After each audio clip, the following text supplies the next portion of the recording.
Pag-usapan pa natin itong mga cardboard learning materials kasama si Mobile Journal, Merymon Reyes. Nako, ang ganda. Magaling Yes. yung mag-asawa. Ibang klase, Pops. Bakit karton ang napili nilang materyales? Si Sir Aaron kasi, dati pa lang, as in, gamay niya talaga pagdating sa arts and crafts. Gusto niya pang araw kunin fine arts dati. Okay. So meron na siyang technically creativity background pagdating dyan, and kinailangan nilang makaisip ng something nakakaiba. Galing. At the same time, hindi rin sobrang tagtag yung gastos. So inaisip nila ngayon, karton ang gamitin natin kasi very flexible din ang karton eh. Pag tiniklop-tiklop mo siya, marami kang hugis na pwedeng gawin. Correct. So the imagination is endless talaga para dito.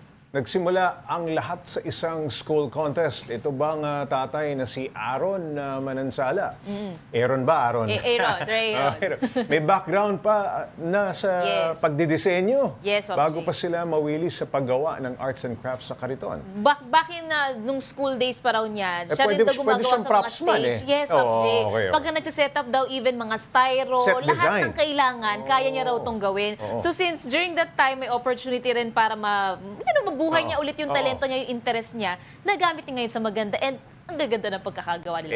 Ito ngayon nga, sobrang karir ng mga ginawa nila, gaano karaming karton ang nagagamit nila, halimbawa dun sa float. At saan nila kinukuha yan? Marami, Pops J, kasi depende yan sa karton na Baka kung ano mga yung makukuha. balikbayan boxes yan. Yun, Pops J. So, Oo. may maliliit, may malalaki. So, Oo. depende yan sa kung ilan yung kakailanganin mo talaga. And yung scale ng gagawin mo out of karton. Oo. Yung so far pagdating dito kasi, nakukuha nila sa iba't ibang sources.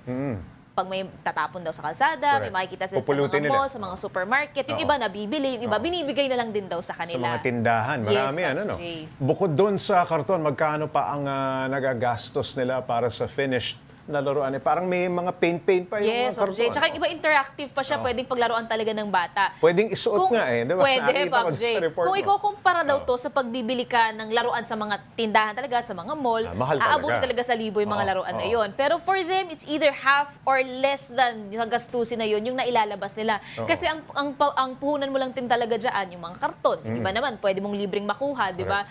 Pintura, glue gun, glue sticks, mga gagamitin mo pang paintbrushes. Pero since sunod-sunod naman yung mga projects na ginagawa nila, sir, kumbaga, Nagagamit nila sa nagagamit susunod. long term yung ito. Oo.